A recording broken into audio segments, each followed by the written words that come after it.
Welcome to Focus in the Noise. Let's talk real conversations, real experiences, no shortcuts. You're watching Focus in the Noise. I'm your host, Ed Newby. I'm here to talk to you about a few myths in the trades industry. Whether it's plumbing, electrical, or HVAC, there are several things that are a misconception, I guess, I'd like to clear up. Let's start with HVAC. I've been to a few houses just this week, and I know some of my technicians have as well, where you get to the door, you knock on the door, hey, I'm Ed from All Star AC Plumbing Electrical, how can I help you? They're like, Ed, it's not cooling, it's hot in here, it's humidity. I hope it's just a Freon problem, I hope it's an easy small fix. No, the heck you don't.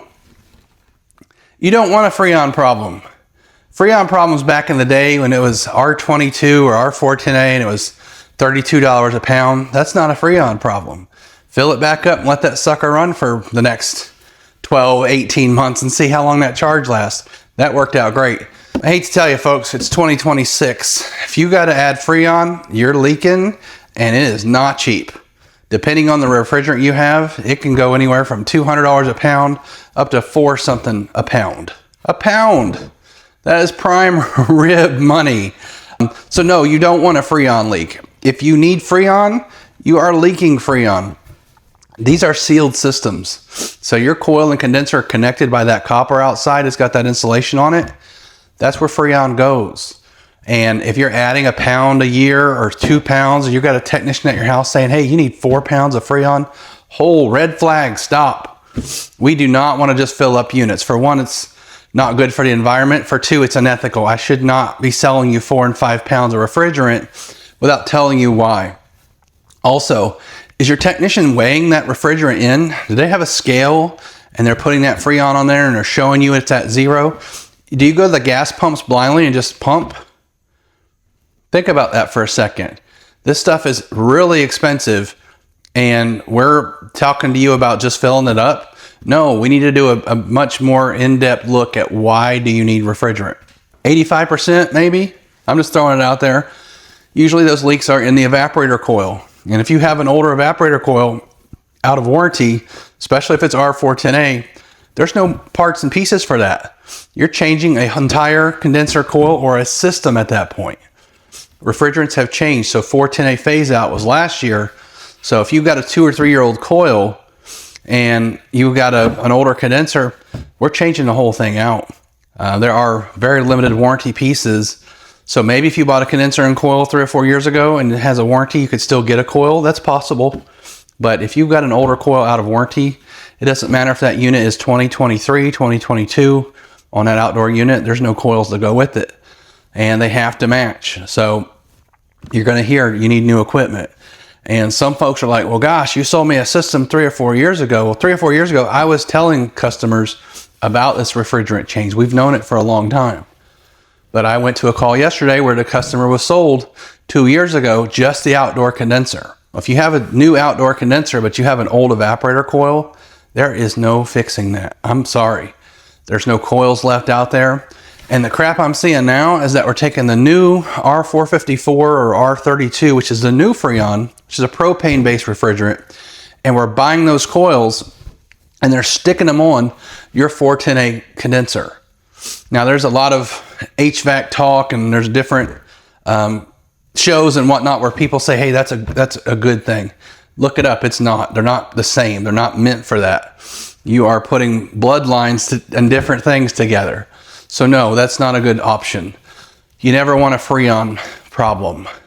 You can go on your air conditioner and you can look. It tells you how many ounces or how many pounds. And if it's a 5 ton, God help you, the thing holds 8 to 10 pounds. You got refrigerant in the lines, refrigerant up to the coils.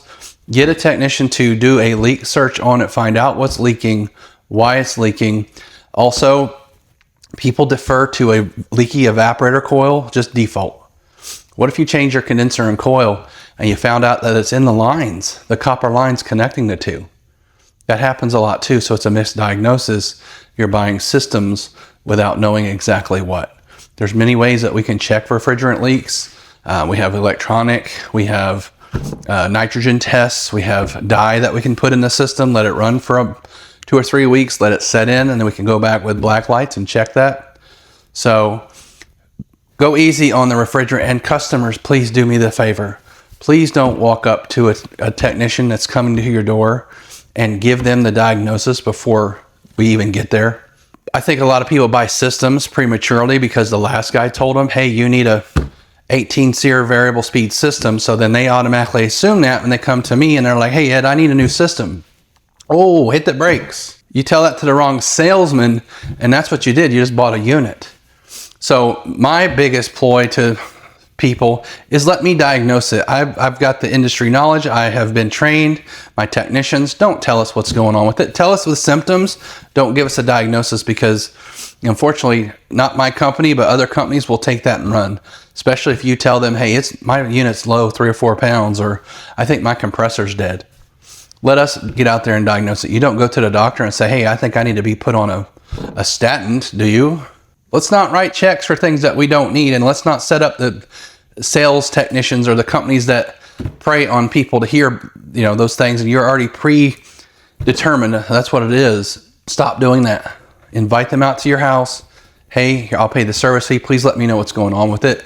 Maybe my family has experienced a little bit of, hell, maybe it's just hot. You figure it out. We're the experts. We're supposed to figure that out. Stop giving us keywords and answers that set you up for failure. That's myth number 1. Let's switch over to electrical. How many times have you had a breaker trip in the house? What is the first instinct that you have? Flip it back. Okay. Flip it once and it stays on. Okay, maybe you had some kind of glitch. Are you supposed to go back and forth if it keeps tripping? Hell no. Stop flipping that breaker back and forth. If it trips, there's a short somewhere and there's a reason. That is a reaction, is not the cause of your problems. So a technician comes out to your house and says, well, I just flipped the breaker. Why did it flip? It's just like a fuse. If a fuse blows, why did it blow? So don't just pay the $100 for a fuse and go on. Let's figure out why. So if you have electrical problem, you have breakers that are tripping, give us a call. We'll send Don out there and diagnose the system properly. Look at the panel box. Is it 15 years old? Is it 20 years old? Are those breakers arc fault breakers? There's so many breakers out now. Arc fault breakers are meant to trip a little sooner. When they see just a little spark in there, they trip. And sometimes technicians or even builders wire up things like dryers and dishwashers to arc fault breakers, and they trip pretty easy. So you just got to make sure everything's done. So get a full electrical inspection is all we're saying. There might not be anything wrong with the breakers or how they're wired up, but if you are tripping breakers, that it is not meant, it's not an alarm clock to go turn off. Leave it off, call somebody. That's a good one for electrical. Let's hop into plumbing. One of the biggest myths I see, or things I see, 2 of them actually, is that liquid Drano, liquid toxic, crossbones, we smoke, we get hot, liquids that you put down those drains to clear them out. Folks, that has been designed for the plumbing business to sell more plumbing pipes. It is not good for those pipes from the inside out. Yes, it will hold it. Yes, it will do things, but long-term, over time, it's just like putting bleach in the drain lines. People put bleach in them all the time, and you can get 50,000 opinions on putting bleach down your drains. My suggestion on the air conditioning line is put some vinegar down it. Put some pan tablets designed for air conditioning drains. And when you put bleach on it, it's going to start eating at the glue that PVC's held together. You're going to have a big old line across the ceiling, and it's wet. So the last thing on plumbing, flushable wipes. Yes. Will they flush? Yes. Are they good for your pipes? Absolutely not. Stop flushing flushable things down the toilet. Stop flushing baby wipes and anything else that goes down there, or you're going to see Colin more and more. We're finding more things that were designed to go through the plumbing system. Doesn't always go through, and if nothing else, it just backs up, and then over time you flush enough of them down there, things that are supposed to go down there don't. And then you have a stoppage, and you have people, especially at Thanksgiving, where the plumbing stuff backs up more and more because we have more people in our homes. So holidays and stuff like that, you want to make sure you get that plumbing checked out. We can run a snake down there and see why it keeps doing that. Just because it will flush, folks, so do keys. Keys flush. Hell, I've seen a toilet advertisement showing that we could put pool balls down it and it'll flush. Just because it'll do it don't mean it's good. That's just a thought for today on plumbing. Stop flushing flushable things down the toilet. Stop tripping breakers and stop asking technicians for Freon or diagnosing systems. It'll save you a lot of money in the long run. Not all of us are predatory like that. We don't have sales commission quotas where you tell us something's wrong. Guess what? That's what you're getting. So just be cautious and understand that it's time to call a technician. There are things that you can do on your own. If you feel comfortable doing those things, you can do them safely without affecting and tearing up the unit. I'm all for a do-it-yourself project. Working with electricity, working with plumbing and water, I can tell you firsthand experience, water does just as much damage as fire and smoke. So if you don't know what you're doing, farm it out. I'm a farmer. I do not do my grass. If you go out at my front yard right now, I burned it with fertilizer because I don't have any business being my yard guy. Same thing with my pool. You want a green pool? Call Ed Newby. I'll make it the greenest thing you've ever seen. I leave my house in the morning at dark. I come home at dark. So I can't cut my own grass and do my own pool stuff. Boo-hoo for me, right? No, I'm terrible at it. So do what you're good at. Stop doing what you're not good at. Give us a call. Little cheap plug for All-Star. AC Plumbing Electrical, 855-367-6922. We are leading the way in Houston, Texas for air conditioning, plumbing, and electrical. I hire nothing but All-Stars, and All-Stars are what we are. We have earned our stars. We're 5 stars all the way across the board. We're pushing on our 2000th review, which I'm super excited for. I have a great support staff.